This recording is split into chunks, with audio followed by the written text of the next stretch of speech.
Good morning मित्रांनो, सकाळचे 6 वाजलेले आहे। इकडे मी चहा करायला ठेवलेला आहे। इकडे मुलांसाठी टिफिन बनवत आहे। टिफिनमध्ये आज अप्पे आहे। माझा चहा रेडी झालेला आहे। चहा पिता पिता मी त्यांचा टिफिन पण रेडी करत आहे। आज त्यांची फरमाईश होती मुलांची की आज आम्हाला टिफिनमध्ये अप्पे पाहिजे। मग त्यांची फरमाईश पूर्ण करावीच लागणार, कारण की मग ते शाळेत जायसाठी मग कुणकुण करतात त्यांच्या पसंतीचं टिफिन दिलं नाही तर। म्हणून मी आधी टिफिन रेडी करते, त्यानंतर त्यांना उठवते, मग त्यांची तयारी करते। कारण की टिफिनच्या आधी जर त्यांना उठवलं तर ते टिफिन तयार करू देत नाही मला, मग त्यांच्याच मागं राहावं लागतात, त्यांचे रडगाणे चालू होतात। त्याच्यामुळे मी आधी टिफिन तयार करून घेते, त्यानंतर मग त्यांची तयारी करते। बघा, अप्पे रेडी झालेच आहे ऑलमोस्ट। थोडंसं त्यांना एक वाफ देऊन देऊ, त्यानंतर रेडी झालेले आहे अप्पे। इकडे टिफिन पण माझा रेडी झालेला आहे, टिफिन पण भरला आहे त्यांचा।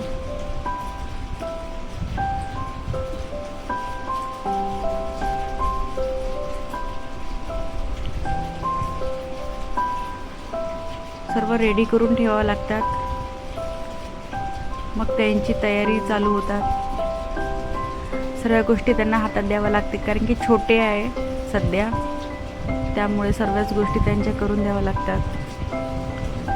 बघा, माझी लाडो झाली आहे रेडी स्कूलमध्ये जाण्यासाठी। चला, ती आता स्कूलमध्ये जाणार। तिचा नाश्ता वगैरे सर्व झालेला आहे।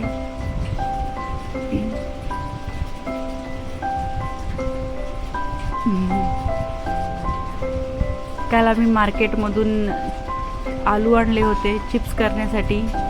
ती स्कूलमध्ये गेली लगेच, मग मी चिप्स करायला घेतले। मग खूप ऊन होतात, त्याच्यामुळे लगेच चिप्स करण्यासाठी घेतले मी। बघा, 5 किलो आलू आणले होते। चिप्स तयार करून घेते आज। मग स्कूलमधून मुलं आले की मग त्यांचं पुन्हा कपडे चेंज सर्व करावं लागतात, त्यामुळे। आणि चिप्स हे थोडंसं मॉर्निंगमध्ये केलं तर थोडंसं बरं वाटते, ऊन पण लागत नाही। चुलीवरती शिजवलेले आहे, चुलीवरचे चिप्स। इकडे वाळू घातलेले आहे। चला, बाय बाय।